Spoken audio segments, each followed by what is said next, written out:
PowerPoint is one of those that's entrenched. And not only is it entrenched in academia and the corporate world, it's entrenched in a really awful way that makes it so it can't move forward as quickly as other software does. I put this in the same boat as Internet Explorer. Internet Explorer, the latest version's great, right?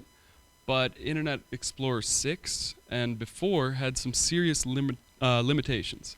And people who are doing web design these days can't make the same site for that former browser that they can for the new ones.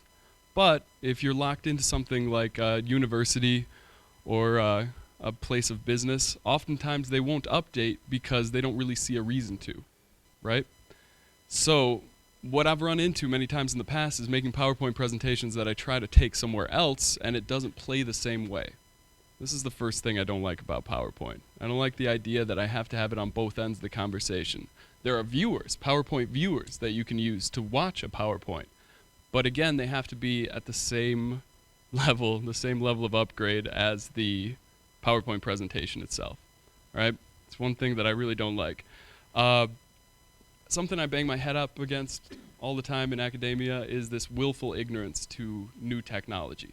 I'm not saying that everyone is guilty of it, but a lot of the time the people who could make a difference are the ones that really don't want to push themselves to think of what could be next. So, the point of me having this talk is for us to have the seed planted that we're going to try to move forward from PowerPoint for a number of reasons. All right?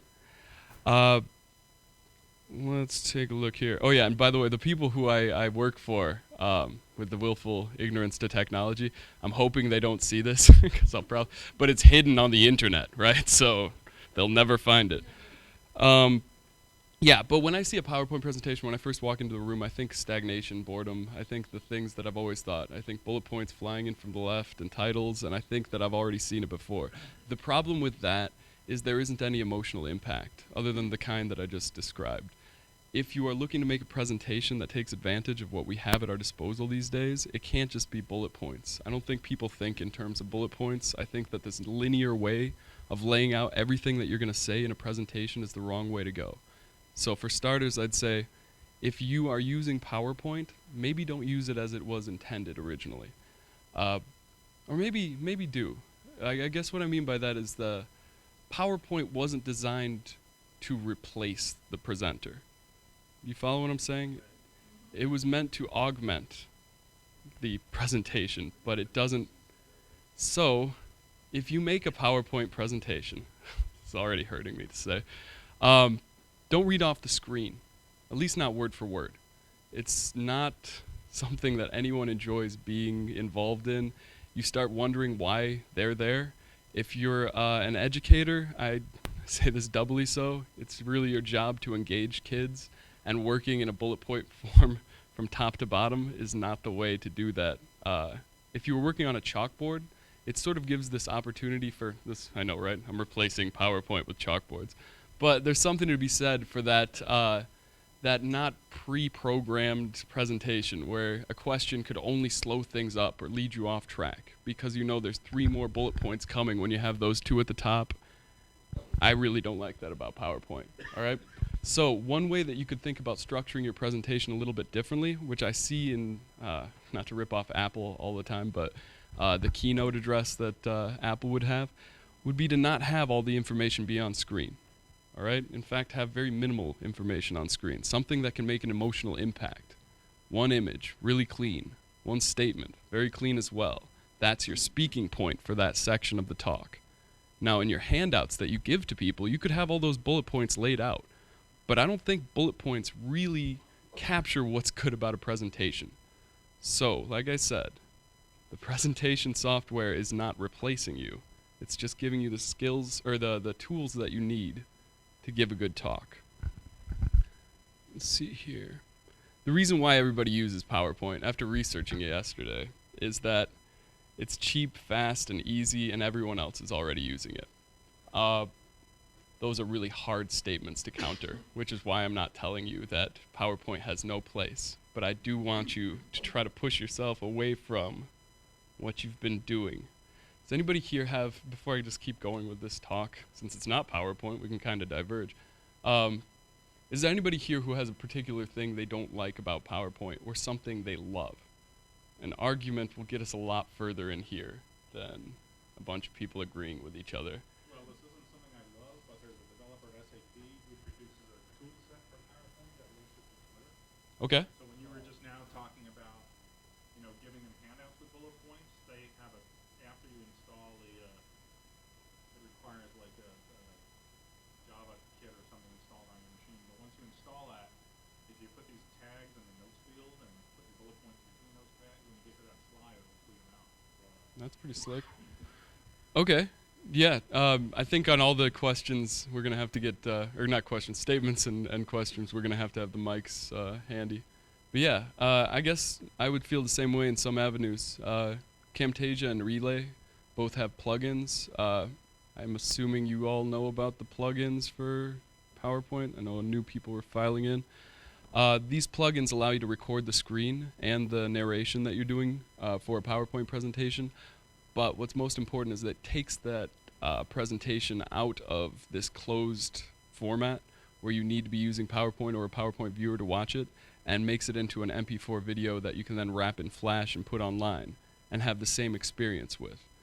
Now, we'll get back to that in just a minute, but I guess what I'm saying is that one good thing about PowerPoint is that since it's so omnipresent in all the presenting that I've ever seen, there are a lot of plugins that have been made for it.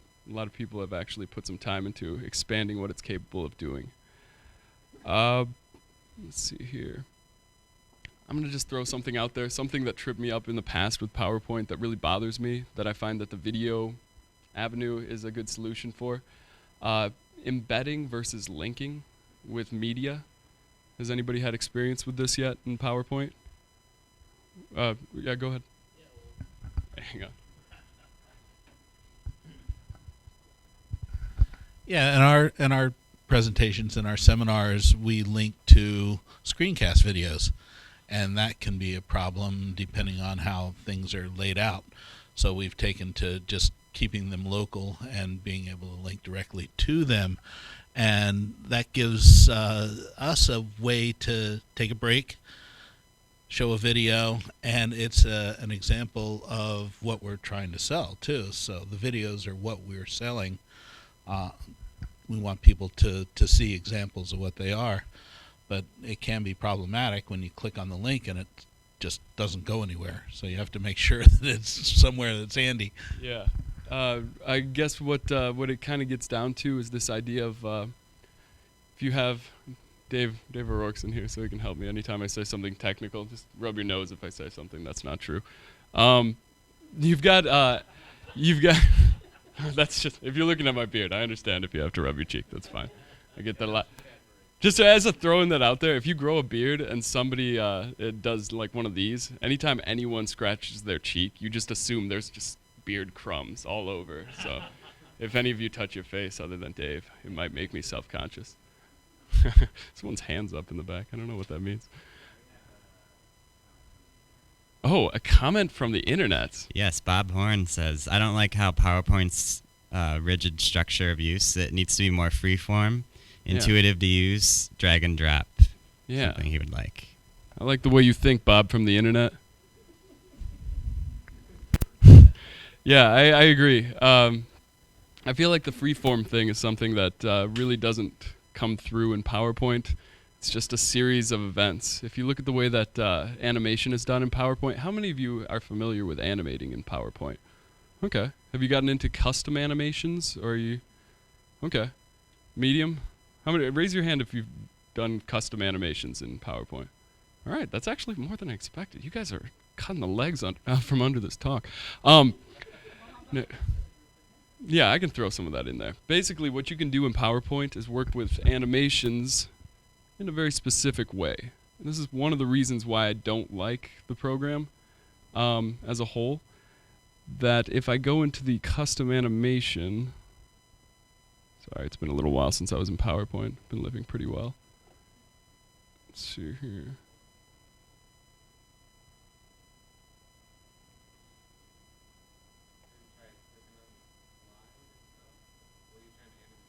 Yeah, it used to be that if you right-clicked on any of the objects on the slide that you could bring up custom animation.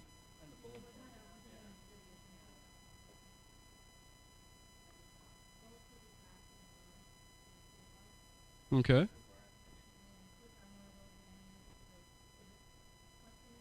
Yeah, I was looking for custom animation. Huh, they changed it. Okay. Yeah, it used to be custom animation. That's a new thing I don't like about PowerPoint. They changed the names of things between versions. Ah, I'm getting old.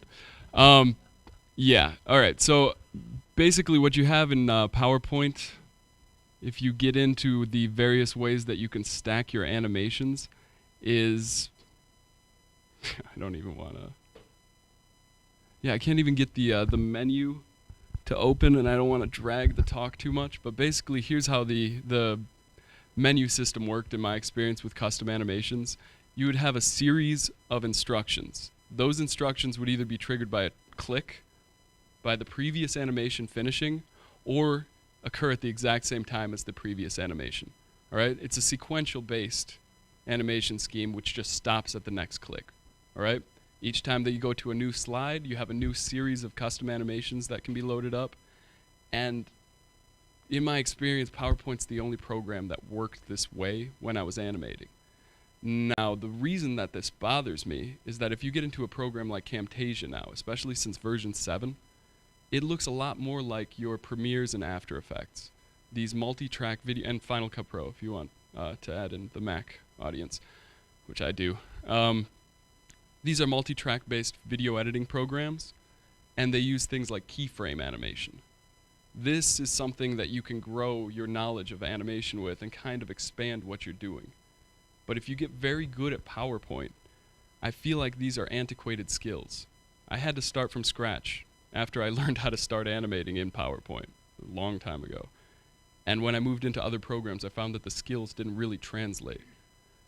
This is something that really frightens me if there is already in place this idea that you go to PowerPoint as your default. I feel like it cuts the legs out from under a lot of ambition and people who would want to just develop the kinds of program or the kind of presentation that they're making. One alternative that's out there for going online and making presentations is Prezi.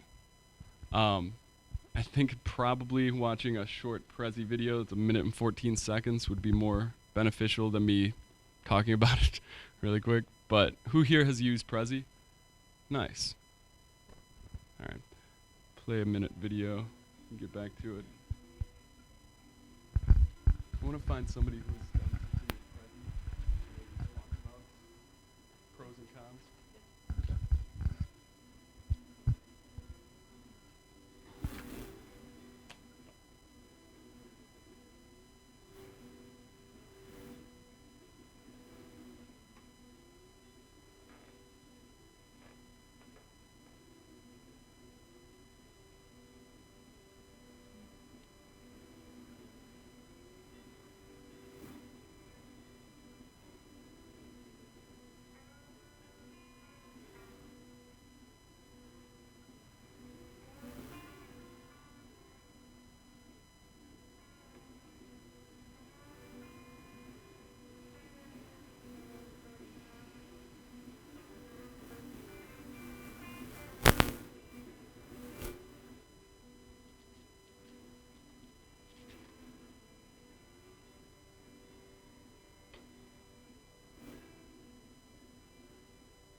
So I've used Prezi in a number of workshops that I've done. In terms of the creation process, one of the biggest pros is also one of the biggest cons. It's a big blank white space. And so that can be really intimidating, especially if you're very used to the linear thought process that PowerPoint sort of dictates us into. But it also means that you've got complete freedom to do a whole bunch of things that you just couldn't ever imagine doing.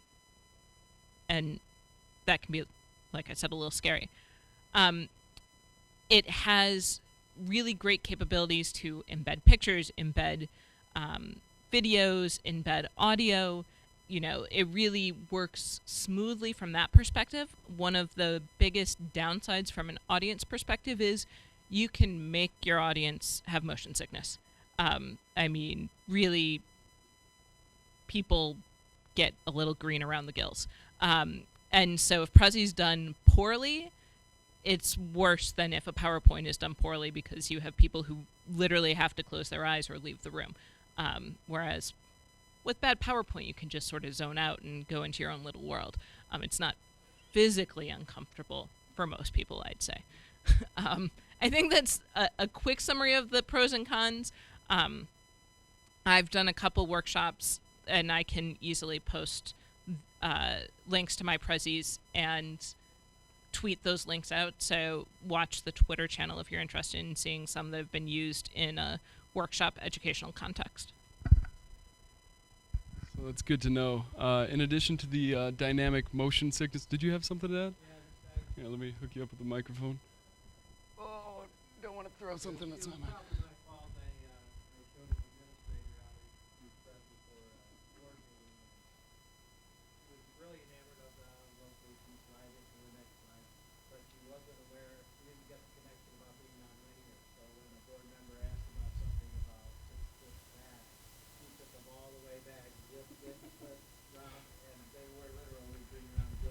Yeah, you don't want to play Roller Coaster Tycoon with your Prezi presentation. The internet is chiming in again.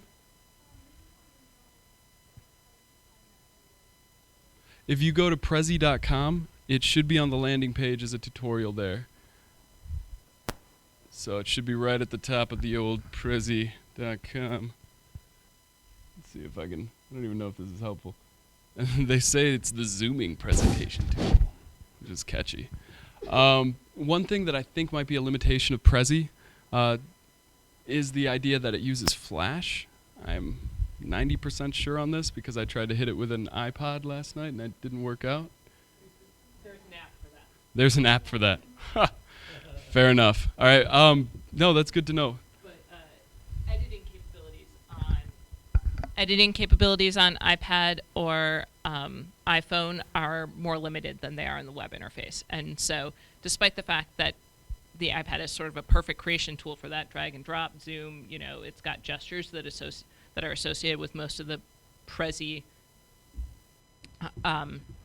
animations or tools, editing isn't as useful on the iPad as it is in the web browser. And do you need to have the app to just view a Prezi as well? Okay. Yeah, it kind of gets to the same Achilles heel that I find with PowerPoint, the idea that I need the viewer on both ends. When it comes to using PowerPoint the way that I have in the past with some success, it's usually capturing it using Camtasia. I don't think I'm going to get into the nitty-gritty considering how many of you say you've had experience with it. But long story short, you start your presentation, you check your levels on your mic, you hit record, and every time that you go to a new slide, it creates a marker. That marker can later be translated into your table of contents as the title gets moved straight over there into your Flash player. And as a consequence of that, you have the experience of going in and watching a PowerPoint presentation, but now it's something you can have hosted on the internet or do it locally. It has HTML5 fallback in the latest version, and I don't know if it was in previous, but you should be very excited that it's in Camtasia 8. HTML5 fallback means that Flash player with the table of contents, all that good stuff that you get from using Camtasia's player rather than just YouTube or something like that, that is going to translate onto your iPad without downloading an app. Okay? So it means that you take your PowerPoint presentation, you add narration to it. I don't know if you were at the talk yesterday, but command your voice. I know this isn't specific to PowerPoint, but I think we're talking about how to make better presentations. All right, very important to command your voice when you're doing that. If it's in any way possible, be British. I feel like they have a little more.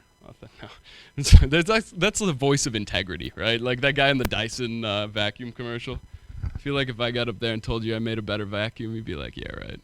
But if you have the right voice for it, it works okay. I feel like I sort of got sidetracked earlier when I was talking about media and linking when it's in a PowerPoint presentation. One thing that you have to watch out for is if you have, well, let's start with the defense of PowerPoint. When you tell people, I want you to stop using PowerPoint, one of the things that they say in return is, this is how I transmit files to my collaborators. I simply save all those images into my PowerPoint, send it their way, and then they can right-click to unpack those from the PowerPoint. And if you make a video of your PowerPoint, you will lose the ability to do that. Now, naturally, you could create a folder on Screencast.com where you have all the assets and simply link them to that in an email, but that is one downfall of putting it in video form. One thing that's a little bit better, though, is if you have any media that takes up more space than an image does, like, say, a large audio file or a video file, you have to be sure that when you're doing a PowerPoint presentation that the media is being embedded in the presentation itself. Do you guys know what I mean when I say embedded? Okay. Well, linking is... If embedding is putting it into the presentation, linking is just saying, hey, dude, it's right over there. Don't even worry about it. It's not part of the file. File size is real small because that video's huge, but it'll be right there. Don't even worry about it. And then you put this on a flash drive and take it somewhere else. Oops. So, yeah. There are ways around it, but one thing that can trip you up is it might have an absolute file path if you're linking, instead of saying, hey, it's in this folder with me, wherever this folder happens to be. It'll say, hey, this video is located at D : something, something, something. Irrelevant, because on that computer, the D drive doesn't exist, and the media didn't come with you. So there are options for embedding things from the internet, but you need to have an internet connection, and long story short, I just like the video end because it gets all my rendering done ahead of time. I don't like the idea of it dynamically being created on the fly. Yep. If we have time, I would like you to see Slide Rocket. I pay for the Pro, but I use Prezi once in a while and I like it. The Slide Rocket, I think, is a really good alternative to PowerPoint that Go works. ahead and repeat that, because I am totally down. Okay, I was just saying that I would like you to show an example of Slide Rocket. I use the Pro account, and it's a good, to me, it's a good alternative to PowerPoint, and it shows some really makes a presentation look really much more professional. If you go to gallery, you'll find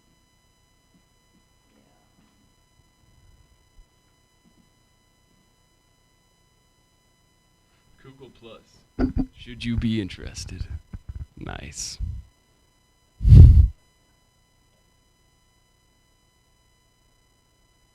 I think we broke the internet. Ah. All right. Do you think you can give me some pros and cons of using it? Especially in light of PowerPoint? One of the cons, I guess, would be that it is more like Prezi in that you send, if I'm sending it to a bunch of people, then I'm sending them a link or I'm sending it on a player, and they can't as easily make edits. So sometimes that's a pro. Yeah, that could be a good thing, right?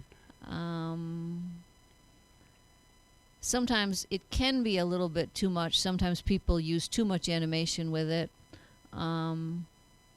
But I just find that people really enjoy watching it. This one doesn't have that much animation, but there's a ton more animation. You can have things fly in and fly out. You can have people look like they're on waves.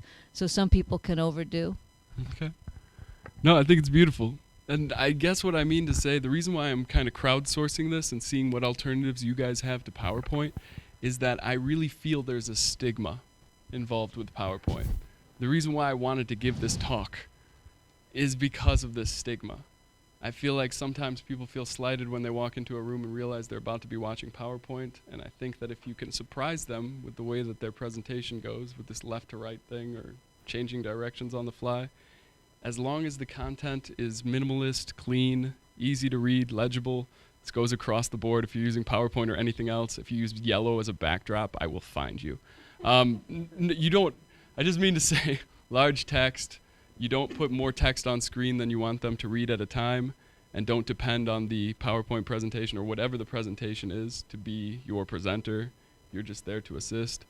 I would say Slide Rocket looks pretty sweet. A microphone for Animoto, it looks like. Animoto.com. All right.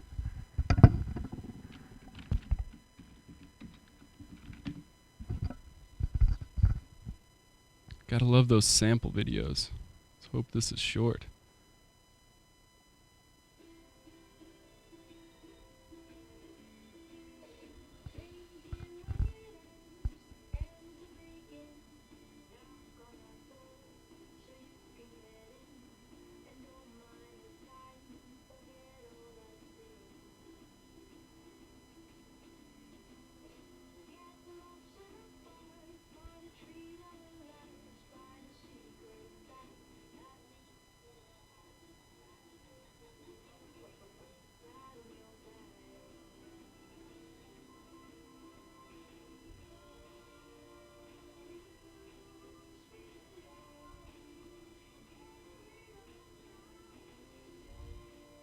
That's the least happy-looking kid I've ever seen last week.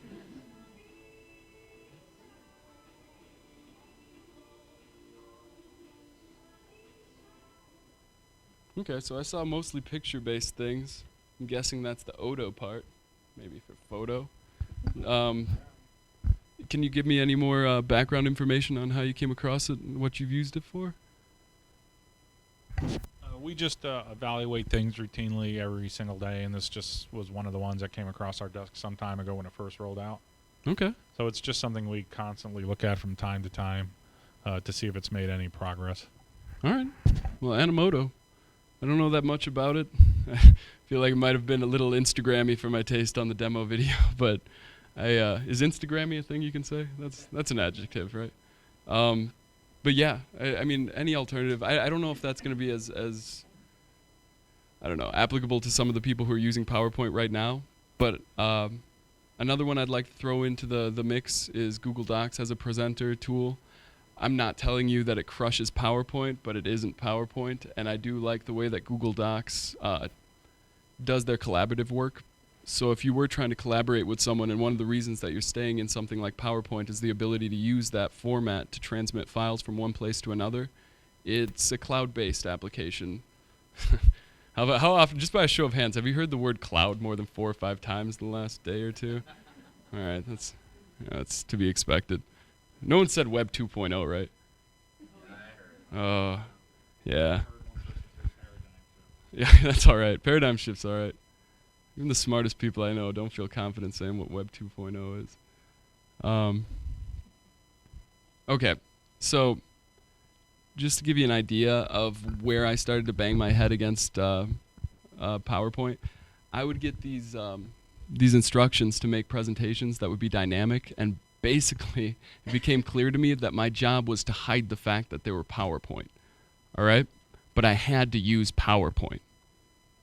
This makes you want to go crazy when you're a frustrated art major and you're in college and you think you're going to make these great things, but they tell you can only work with one program. So I've made these ridiculous programs, or these ridiculous presentations, which, have you ever heard the term when you're talking about design, a camel? You ever heard this? All right. A camel is a horse designed by too many people. Yeah, exactly. Designed by committee. So a lot of people you don't want to step on toes, and a lot of people who have to be mentioned in a PowerPoint presentation, and you start to go against some of the rules that you've put in place for yourself. Like, you don't want to have more information on screen than someone can read at a given time. And you're not trying to read off screen anyways, from what we said earlier, so it was a perfect storm of frustration. But a lot of things move around, okay? And my point is, even though I have narration that we don't need to get to, PowerPoint doesn't excel at this. And if you go down the path that I'm kind of steering you towards with Camtasia, oh, I see the internet's going to have a question. Just one moment on that. With making a video of your presentation, at the end of the day, if you're working with video, there really isn't a reason for you to start in any particular place. You could do a screencast of your Prezi for a chunk of your presentation. Jump over to Animoto and have a couple sections from there. All right? There's 30 frames per second on Camtasia 8, so you're not going to be missing a lot, whatever you're capturing. You put all that into one Camtasia work file, and you're on to something. All right? If you started in PowerPoint, all it's going to do is take the notes and start you on having closed captions for your script, right? It's going to take the titles and give you markers for your table of contents, and it's going to record your voice over the video of a PowerPoint presentation. I just mean to say, if you're going to end up with a video, why is it of a PowerPoint presentation? And if it is of a PowerPoint presentation, why is it that exclusively, when you can work media in so easily and never worry about embedding? It's one big video. At the end of the day, it's not a question of, okay, all these different pieces are being assembled on the fly, I hope, by this PowerPoint presentation on a computer maybe I've never used before. Or you have something that's hosted in a place you can trust, you buffer it, you've got a player that works on mobile devices. Just makes sense to me. But what I wanted to do before I get into this was there was a question from the internet. It's okay if it's not relevant to what I'm talking about, and I'll backtrack. Okay, yeah, this isn't a question so much as just another suggestion of one of those types of things. I love it. It's one that's in beta now. It's called Powtoon, Powtoon. Has anyone heard of that one? I've never heard of it, but it sounds awesome. And Done. by sounds awesome, I mean I couldn't hear what it was called. Powtoon, P-O-W. Yeah, T-O-O-N. Got it. .com? I like it already. Grungy graphic design. Neato. Yeah, let's take a look. Bug.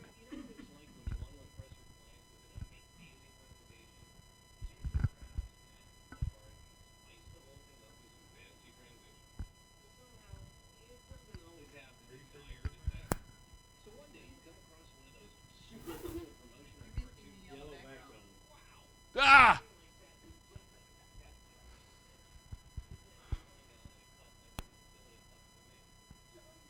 If you're doing satire of a construction sign, I give you permission.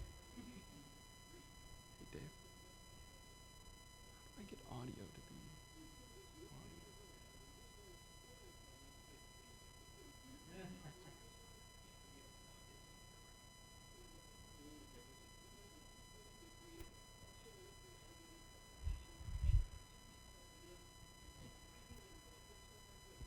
be audio? Ooh.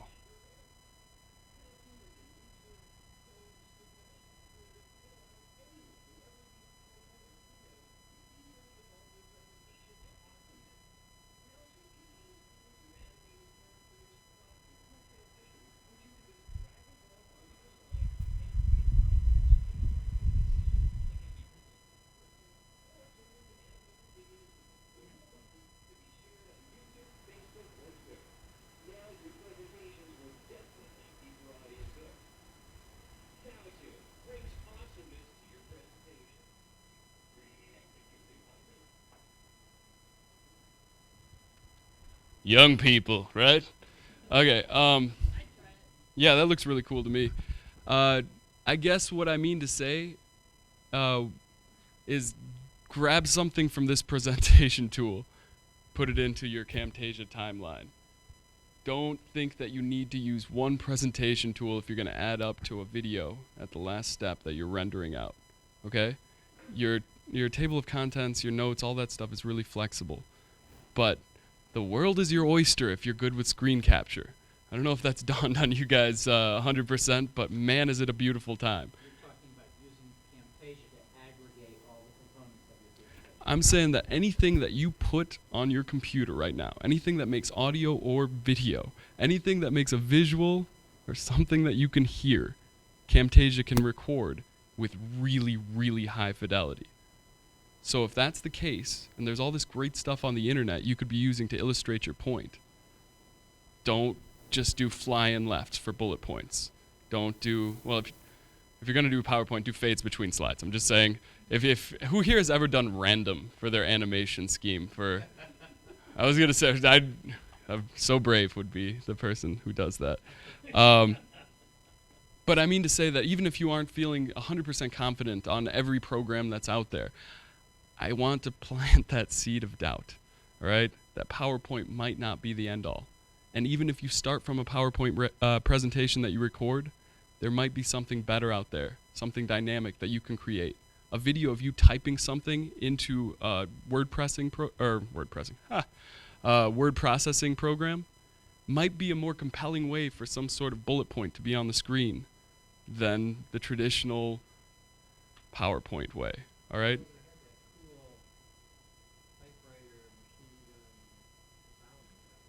Yeah, that's why they get the big bucks. That's good stuff. Let's see here. I'm gonna throw one of these out there that I'm not sure all of you are going to use, but considering that the internet is listening, I'm sure that somebody else out there is like I was a couple years ago. I wasn't given any tutorials on anything. I didn't do any screencasting. I didn't even know that was a term yet a few years ago. And I stumbled across a website that was amazing for me. I was trying to learn how to use a program called After Effects. Anybody used After Effects? Okay, just a couple. Anybody here used Photoshop? Everybody know what Photoshop is? Okay. Imagine that After Effects is Photoshop for moving graphics. Okay? So if you've got Photoshop as an embellishment program, After Effects is that for video. Okay? It's separate from a program like Premiere or a program like Final Cut Pro, because those are made for editing just vast amounts of footage. You just keep dropping it into a timeline. But After Effects is made for more of an effect shot. Okay? I know that some talks have been given in regards to intro animations. Are you familiar with videocopilot.net? Okay. I would love to redundantly plug this site because it really did make a difference for me. Videocopilot.net is a site where you can go and watch tutorials that don't suck for motion graphics. And if you're trying to make an intro for your business and you don't have the money to pay someone, they have a basic training series of videos which are excellent. I'm not telling you that After Effects is the most affordable program on earth. Certainly not as affordable as Camtasia at $99, but it is a very robust tool, and it's used in commercial productions. There's a ridiculous library, and they have animated thumbnails as well for a lot of the tutorials. But there's a basic training series that I think I can find if I look around. Each of these are a video tutorial, by the way, and all of them are excellent. And the guy's sarcastic. It's hard to put a price on that, but he's funny, sarcastic, and he's very, very knowledgeable. I'm going to look for about 30 more seconds here for this basic training. Every time I set down the mic, is it like some horrifying noise on the internet? All right, I'll put it in my lap. Yeah, that would be excellent. Where's that? This guy. Need one of those Jing arrows to show me where to look. Okay, this is the basic training section of the site. If you click on any of these tutorials, you can learn from scratch what After Effects is, how it works, what it's good for. This that you're seeing right here is actually what you learn how to do in the first tutorial for basic training. And you can imagine, look, motion graphics that couldn't possibly be PowerPoint, that will make you look like a legitimate entity, even if you're just selling wingdings out of your car or something.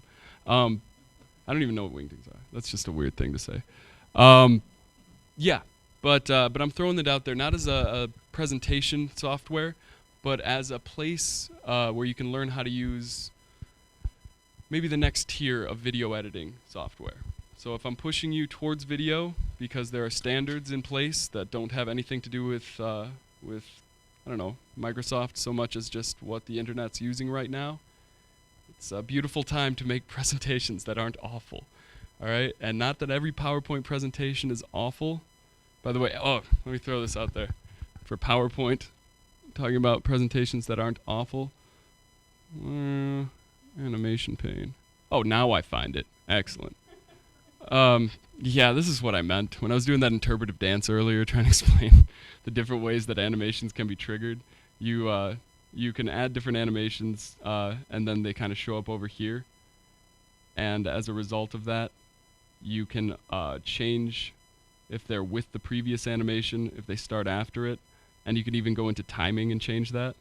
There are motion paths as well, and that's how I do all that weird animation that you see in my PowerPoint presentations. But don't aspire to do that, all right? Don't aspire to go into PowerPoint and learn how to use their antiquated animation tools better than anyone else. I've been down this road. It's not where you want to be. If you put that same amount of time into Camtasia, then you'll have skills with a Venn diagram that lead into programs like After Effects. And so you can kind of keep progressing, keep getting better at what you're doing. If you get very good at PowerPoint, you'll just be another person who I can't convince to stop using it. But this is how the animation pane works. And if I was to go into add animation, you see all these different animation styles that you have here? They used to be broken up into exciting, subtle, and then whatever. It's not one of those two. I'm not seeing that same categorization. Looks like it's just strictly emphasis, exit, that kind of thing. You can see down here there are motion pads as well. Basically, this is how you do animation in PowerPoint. In the 2007 version, which is when I started to cache my chips in, you just had to right-click and go to custom animation to get this same thing. But other than that, it doesn't look like it's changed. What I mean to say is don't go for anything exciting. All right? I know that sounds like boring advice after I show you the motion graphics site with everything going with motion blur and, particle effects.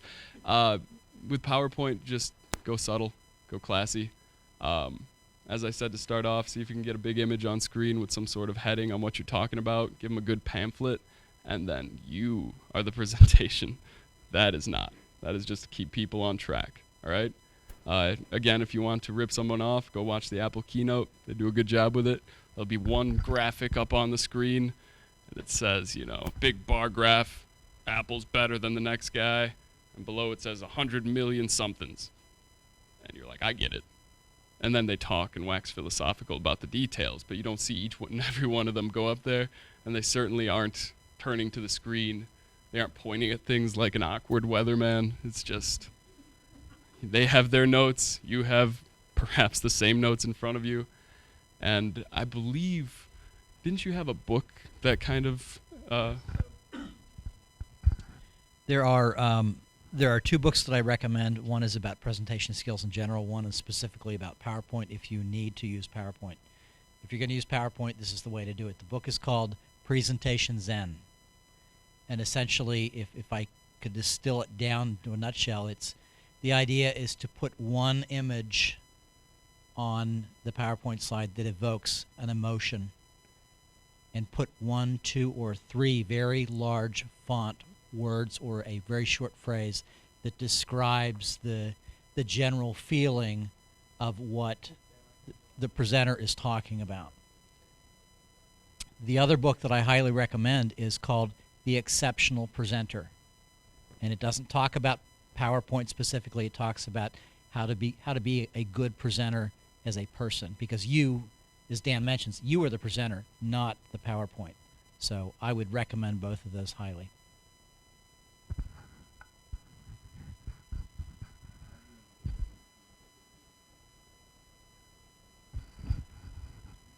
So I was told that someone had an example of an After Effects presentation to kind of throw up there.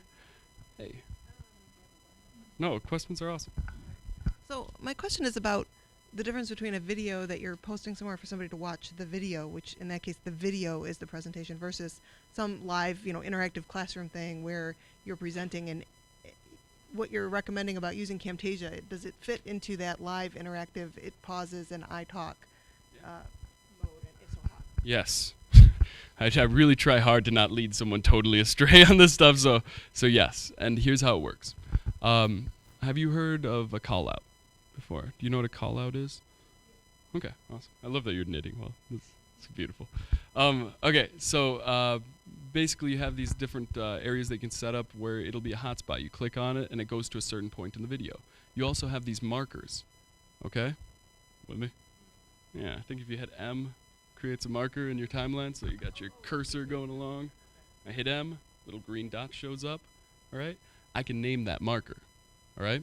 These markers are points in time in my video. And I can say, hey, bro. That's how I talk to Camtasia. Hey, when you get to this marker, pause. Pause until I say otherwise. All right? So when you're presenting, at that point alone, it's as good as PowerPoint for the interaction. You can just be like, pause, okay. But one thing that I think is better than, well, they've made PowerPoint more robust. I just don't like it. You can do some of the stuff. But I know you can do it in Camtasia. You can set up buttons in that presentation so that if they are interacting with it themselves, they can kind of branch off a little bit. You could set up a series of really short videos, and at the end of each one be like, hey, do you want to move on to learning about this? They could click that link and move on to there. There's also quizzing that's available now in Camtasia. I've been told that it ties into an LMS. I've also been told that LMSs are the bane of all education. I didn't even know what that stood for before now, but yeah. Short answer, yeah. You can do all that stuff, and instead of have to worry about some program like PowerPoint rendering all these separate elements on the fly. It's pre-recorded, like the Olympics. Is that bumming anybody else out? I don't like that. Yeah. So my group, we're within the School of Business, but because we've gained a reputation for excellence, to toot my own horn, we were tasked with making a financial literacy course that's for all, it'll be required for all incoming freshmen. So one of the problems that happens at the university level is university freshmen don't know how to spend their money. So this is a series of programs that fits into a larger course, and these were made with After Effects. I'm not going to play the whole thing, but you'll get an idea from the first couple of minutes.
Regardless if it's After Effects or anything else, I think this is an example of having different kinds of media also transition smoothly. There wasn't that moment where you get to the slide and have to change things.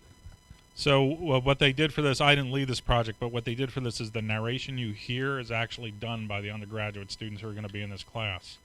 And they were lent cameras, and they were given some basic instruction. The camera we used was just a Kodak pocket video camera. And they went out with that and a little shotgun mic. And they also recorded all of these man-on-the-street videos, and then we put that all together in After Effects. Beautiful. Yep.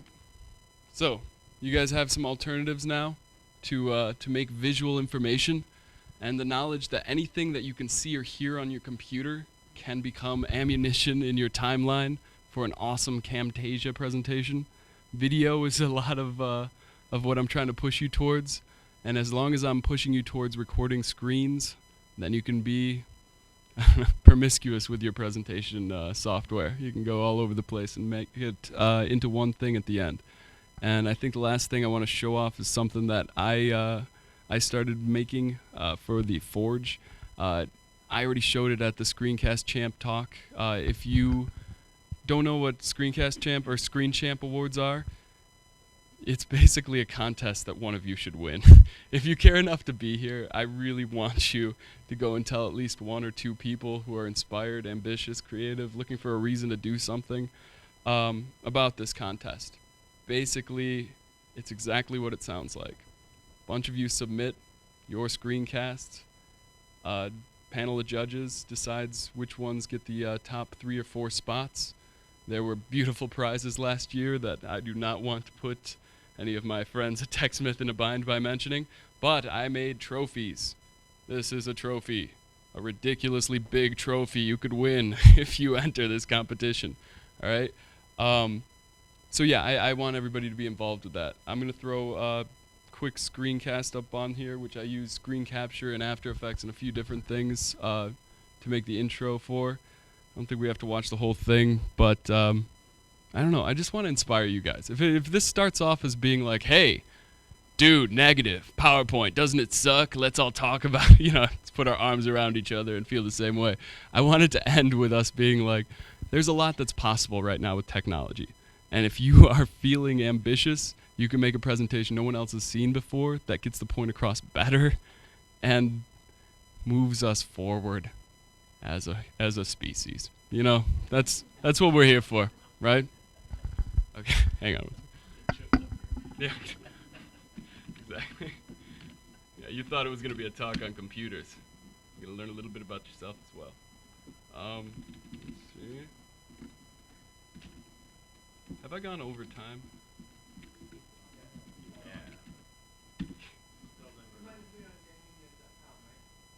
DanNunez.com. Right. How about the Dan? No, because that's confusing. I can't say the DanNunez.com. People are going to get all confused by that. Yeah, you guys are going to domain squat. All my best ideas. Domain squatting's a great term, isn't it? Sounds exactly what it is. Let's see here. So, I'm overly ambitious. If I'm over here telling you guys that you should stop doing PowerPoint, it's too easy, blah, blah, blah. I'm at the other end of the spectrum. Somewhere in between us is that middle bowl of porridge where I should be, right? But I made a bit for the Forge. It was passable. It was good. And then I kept working on it after getting some feedback from Matt and kept working on it beyond when the Forge aired, and that's what this thing is. Yeah. If nothing else, I want you to watch the intro.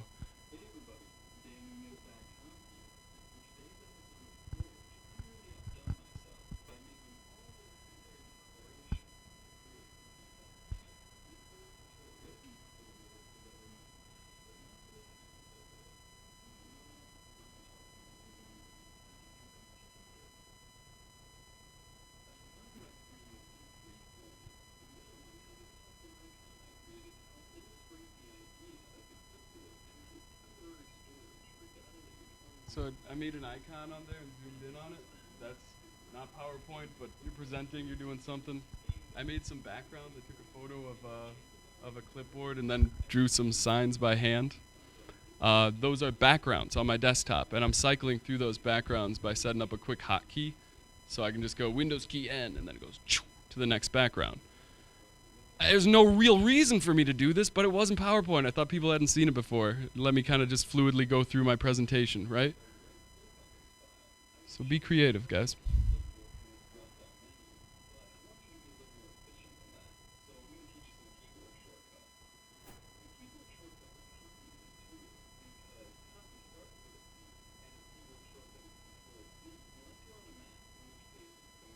This is After Effects I used for this part.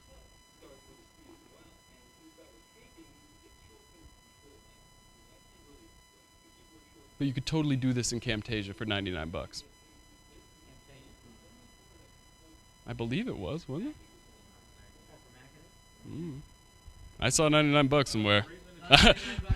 I'm not professionally affiliated with TechSmith in any way, blah, blah, blah, blah, blah. The reason it's Control D is because it's supposed to be an arrow that indicates it's right here. Yeah. Well, you got all of them. They're all loaded up right next to your left hand on the keyboard. This is about the clipboard. This is about copying and pasting. Yeah. So, I don't know. I feel awkward.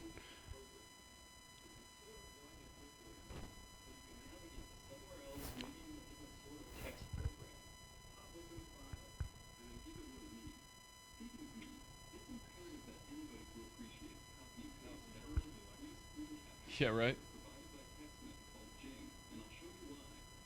Okay, so you get the idea, right? Just push yourselves. Do something you haven't done before. It'll probably be better than PowerPoint, even if you fail miserably by your own standards. I will be happy that you guys tried it. So, all right, take it away from this. A lot of things out there, a lot of software, a lot of domains you have to check out. PowerPoint isn't the end-all solution, and you all need to enter Screen Champ Awards. Thank you for coming. Awesome.